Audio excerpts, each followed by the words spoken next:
republicano Donald Trump foi eleito presidente dos Estados Unidos. Durante a campanha, ele chegou a prometer que construiria um muro na divisa com o México, por exemplo. Entretanto, já voltou atrás em algumas oposições polêmicas, entre elas o número de imigrantes que ele pretendia expulsar do país. Este é o nosso assunto com a professora de Direito Internacional da Uniriter, Tatiana Cardoso Skeff, e o internacionalista da FER, Ricardo Leães. Boa noite, sejam bem-vindos. Boa noite. Bom, a maioria das pesquisas americanas apontava a vantagem de Hillary, né? A grande mídia era pró-Hillary, como a gente estava vendo, incluindo a classe artística, né? Boa parte dela, especialmente os astros do rock e do pop. Muito se fala em surpresa no resultado da eleição. Foi surpreendente assim para vocês? E a gente refletindo na redação ali entre os colegas, parece um fenômeno similar aqui no Brasil, em algumas eleições para as capitais e cidades do interior. A gente viu, né, um eleitorado que se manifesta nas pesquisas ou até mesmo frente à câmera frente às câmeras, na mídia, de uma maneira, e quando chega na boca de urna, aí parece que a gente tem dois eleitores hoje, aquele declarado e aquele que aperta o botão, ou no caso lá o processo é diferente. Vou começar com a Tatiana. Bom, eu acho, na verdade, que acontece no sistema americano um problema, né? Que é justamente essa democracia indireta que a Hillary ela acaba ganhando no voto popular. Sim. Ela teve mais de 200 mil votos a mais do que o Donald Trump, né?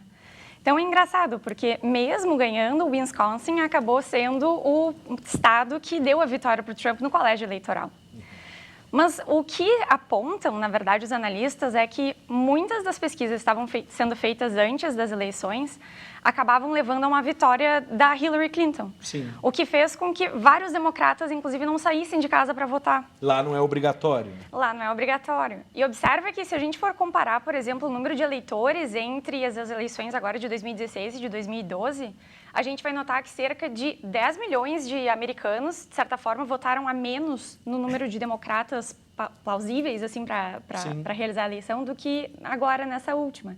Por exemplo, quando a gente vê a reeleição do Obama, a gente teve cerca de 70 milhões de votos de democratas, enquanto para essa eleição a gente teve só 60 votando.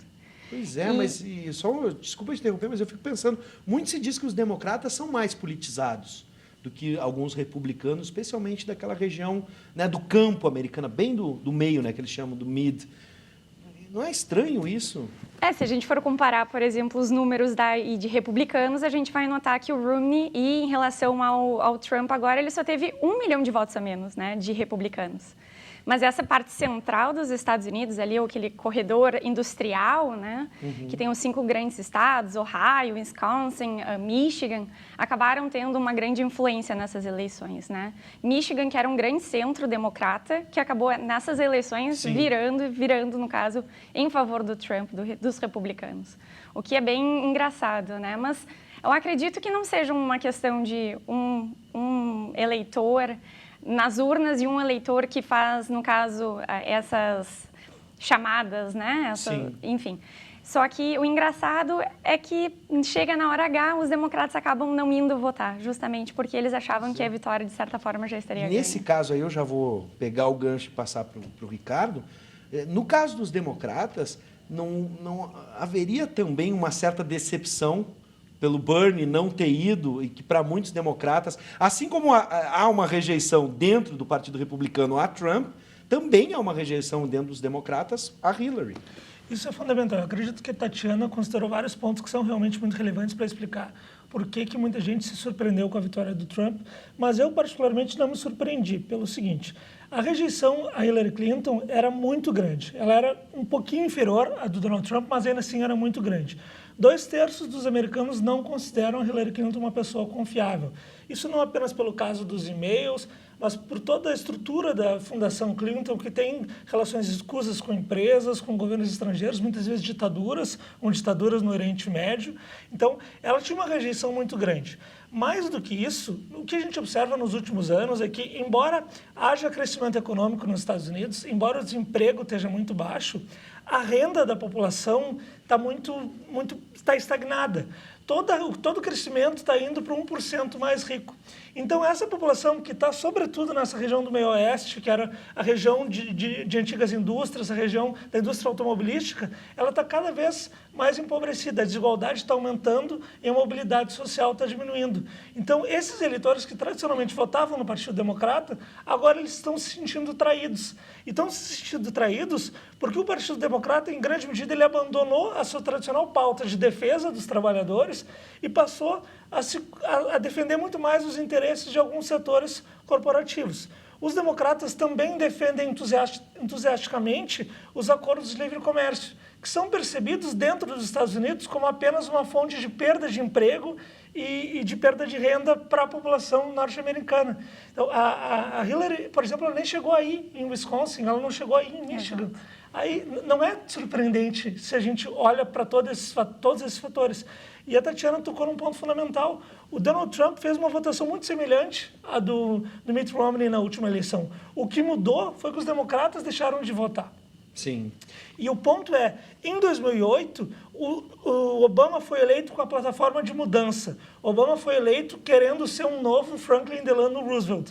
E ele não foi. Ele frustrou essas expectativas. A gente pode até argumentar que foi porque ele não tinha maioria no Congresso, no Senado no final, pode elencar uma série de fatores. Mas ele frustrou seus eleitores. Ele tendo frustrado, os democratas acabaram escolhendo a candidata que mais representava todo o establishment do poder nos Estados Unidos, que representava um sistema que está apodrecido, que soa para muitos como um sistema corrupto. Sim. É claro que a Hillary Clinton não é a política mais corrupta dos Estados Unidos, nem se tem alguma denúncia de que ela tenha recebido propina ou qualquer coisa do gênero, mas ela representa todo esse sistema que está corrompido pelos interesses de grandes corporações. É o que aqui no Brasil a gente está chamando de velha política e dando nomes, né, entre vários e em diferentes partidos. Eu vou recapitular o ano de 2000, quando o Al Gore criticou o sistema, né? Aí me vem a pergunta. Aqui a gente critica, dizendo o voto obrigatório gera compra de votos, gera um monte de situações em que a gente vê que a votação acaba não cumprindo a verdadeira essência, que é escolher livremente o seu candidato, que vai então assumir um cargo público. E aí a gente critica o sistema brasileiro. Mas e aí lá, que não é obrigatório, né? Tem um sistema diferente, já foi criticado no ano de 2000, quando o Al Gore, numa situação muito semelhante, teve mais votos, mas no colégio eleitoral perdeu para o Bush. E agora, qual sistema? Um meio termo, um híbrido? Como é que a gente pode encarar esse sistema americano? Ele vai entrar em crise, na opinião de vocês? Acredito que não entra em crise, porque é o mesmo sistema desde a fundação do próprio Estado americano. Por mais que critiquem isso, seria criticar a própria Constituição americana, o que é impensável por parte dos americanos. Em que pese haja esse problema do colégio eleitoral, às vezes não representar, como em 2 eleições dos últimos 16 anos a gente já visualiza a maioria da população preferindo um candidato em detrimento de outro, só que o colégio acaba elegendo esse. Sim. Isso acaba, então, fazendo com que hajam críticas, claro. Porém, eu acredito que isso não vai gerar uma mudança nos Estados Unidos. Todavia, se a gente também visualizar, esse também não seria um modelo passível de aplicação no Brasil, né? Justamente porque no Brasil a gente já vem de um problema estrutural, o qual a Constituição de 88 tenta reformar, tenta trazer essa estrutura mais pluripartidária, no sentido de permitir que haja uma maior abertura de discussões, né? O que, por exemplo, nos Estados Unidos acaba sendo um pouco fragilizado, não porque lá existam poucos partidos, porque não existe apenas o republicano e o democrata, existem outros partidos, é importante salientar isso. Todavia, a política acaba sendo representada por esses dois, os quais têm a maioria do Congresso.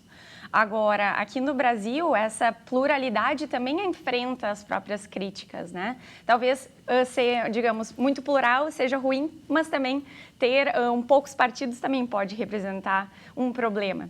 Na verdade, não existe meio termo, na verdade, a gente precisa adaptar com a cultura local, né? Sim. Importar modelos, isso sim está fora de época, né? A gente não pode mais falar facultativo pode virar gandaia, é feriado, vamos viajar, né? E essa política pluripartidária gera também a farra dos partidos, né? Com financiamento público. O que tu acha, Ricardo? Eu acredito que a democracia norte-americana, em termos de eleição, tem muito pouco a ensinar para o Brasil. O Brasil não deve olhar para a democracia americana como um modelo. Sobretudo, principalmente pela questão que tu apontaste do colégio eleitoral, mas não só por isso. A demarcação dos distritos eleitorais nos Estados Unidos é famosa por privilegiar determinados grupos, são os próprios estados que organizam. Então, quem está no poder desenha o distrito de modo a dar maioria para o seu candidato para o seu partido. Além disso, os locais de votação muitas vezes são fechados em regiões em que um partido A ou B considera que tem menos votos. Eles utilizam as justificativas mais estapafúrdias possíveis, como controle de gastos, alguma coisa do gênero. Além disso, o Supremo norte-americano acabou legalizando o financiamento privado de campanha, o que distorce completamente o sistema político, que faz com que os partidos acabam muitas vezes atendendo muito mais os interesses das empresas do que dos eleitores. Então, o caso do Al Gore, o caso de agora, vão provavelmente continuar se repetindo, e eu também concordo com a Tatiana, não vejo sinal de que isso vá ser diferente. Até porque, historicamente, e nos últimos anos que a gente mais observa, é que quem costuma reclamar são os republicanos. Os democratas aceitam mais passivamente esse tipo de mudança. Então, talvez no dia que os republicanos vencerem no voto popular, mas perderem no colégio eleitoral, talvez aí a gente consiga ver alguma mudança. O chororô muda de lado. Bom, agora vamos para a pergunta. Eu vou deixar essa questão bem ampla, mas para a gente ganhar tempo, a gente está chegando ao final do programa, eu vou linkar em 3 áreas, tá? Conectar em 3 áreas. Economia, política internacional e as questões internas, né? A gente já falou que a economia deu uma melhorada nos Estados Unidos, mas está o mundo inteiro apreensivo do que vai acontecer. Medidas protecionistas, que o Trump tanto falou, né? O fortalecimento da moeda, isso obviamente vai ter reflexo no mundo. E também na política internacional, né? É um sujeito que parece ser belicoso, né? Mas também acusavam Hillary Clinton disso. E aí, ficou tudo igual nessa questão? A gente pode esperar uma terceira guerra mundial? Está todo mundo falando em apocalipse agora. Olha, eu acredito que não, né? Se a gente for pensar assim, o Trump ele é bem belicoso, mas para as causas próprias, né? Se a gente for analisar o que o Trump tem falado, o que ele tem se colocado após a eleição, já tem sido uma medida mais para olhar para o mercado interno do que o mercado internacional no que tange a conflitos. Tanto que essa aproximação que ele faz, por exemplo, em relação ao Putin, em relação ao Oriente Médio, é uma questão, na verdade, de trazer, ok, então vamos deixar com eles, e então a gente vai resolver os nossos problemas internos e, sobretudo, econômicos. E, nesse sentido, 2 casos, por exemplo, chamam bastante atenção.